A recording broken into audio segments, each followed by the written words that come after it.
Welcome to Sober Readings. Today is Sunday, the 19th of July. Let's begin today with the Serenity Prayer. God, grant us the serenity to accept the things we cannot change, courage to change the things we can, and the wisdom to know the difference. Today's reading from Daily Reflections, False Pride. Many of us who have thought ourselves religious awoke to the limitations of this attitude. Refusing to place God first, we had deprived ourselves of His help. And that's on page 75 of 12 Steps and 12 Traditions. Many false notions operate in false pride. The need for direction to live a decent life is satisfied by the hope experienced in the AA fellowship. Those who have walked the way for years, a day at a time, say that a God-centered life has limitless possibilities for personal growth. This being so, much hope is transmitted by the elder AAs.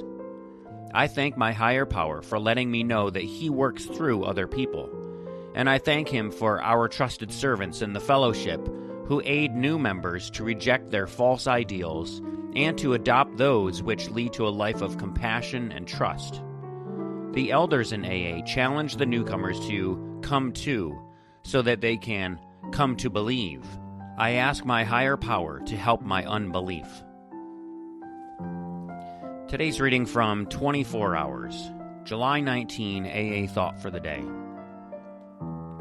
Gossip about criticism of personalities has no place in an AA clubroom.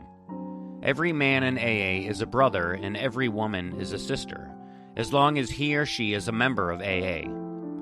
We ought not gossip about the relationships of any man or woman in the group.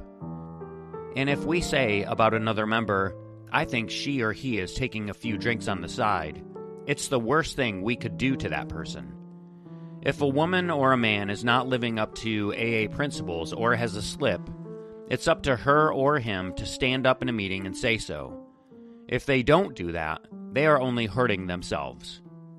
So today's question, do I talk about other members behind their backs? The meditation for the day. To God, a miracle of change in a person's life is only a natural happening, but it is a natural happening operated by spiritual forces.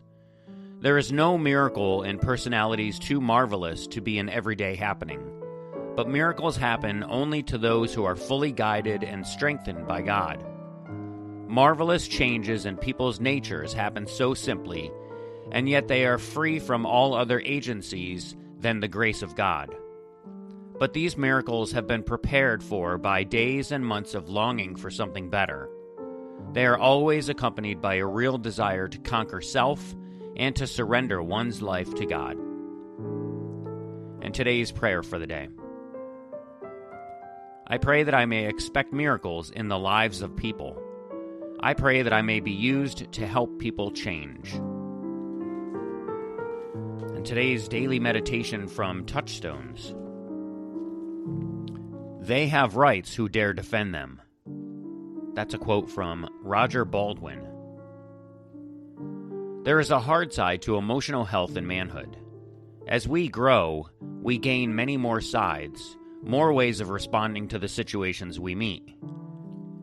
We learn that yielding to God sometimes means letting our full strength flow to defend our rights and ward off intrusion or disrespect.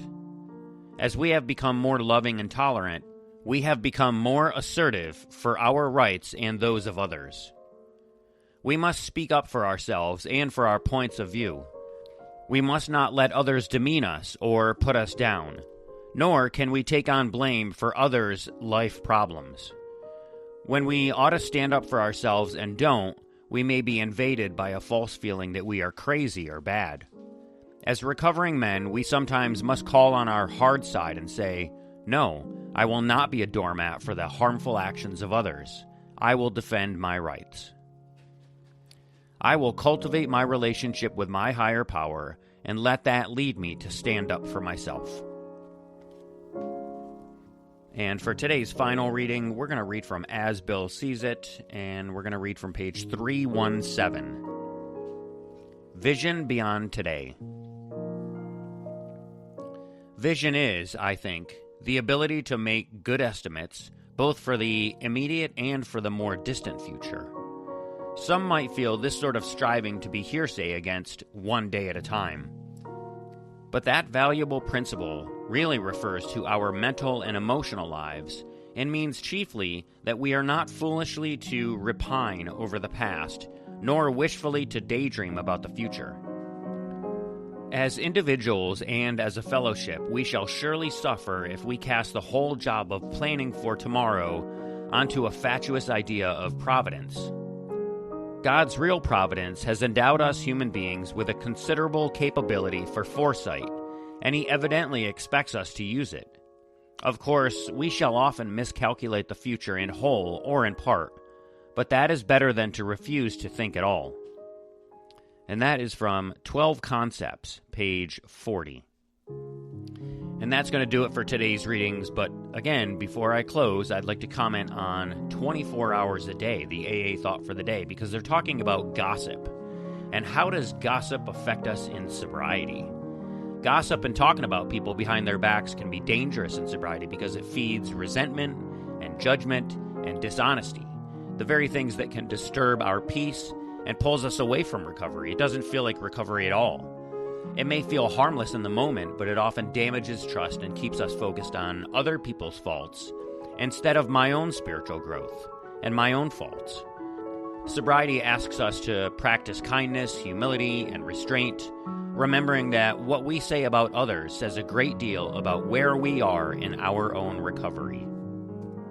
And I always think about when I'm pointing one finger at someone else, there's 3 fingers pointing right back at myself. And for me, that's not always talking about blame, pointing the finger of blame. It can be talking about pointing the finger of gossip. If I'm talking about someone behind their back, I most likely have something going on inside of me that's causing it. Do you hear a lot of gossip in your AA meetings? I'd love to hear about it. I don't want to hear the gossip part, but I'd love to hear how you deal with it and how your group deals with it. Send me an email at soberreadingswithscott@gmail.com. I promise we won't be gossiping on the air. That would certainly not be sober behavior. Or if you'd like to be a guest reader and talk about some other topic in sobriety, that would also be great. So again, that email address is soberreadingswithscott@gmail.com. So thank you so much for listening today. If you'd like to drop $1 in the virtual donation basket, just go to my website, soberreadings.com, and click the donate button. So again, thanks for listening today. Stay sober, keep reading, and I'll catch you in the next episode. Until then, take care of yourselves and each other, and remember, just for today, don't drink, go to a meeting, and keep coming back. Have a great day, and as my friend Larry says, best day ever.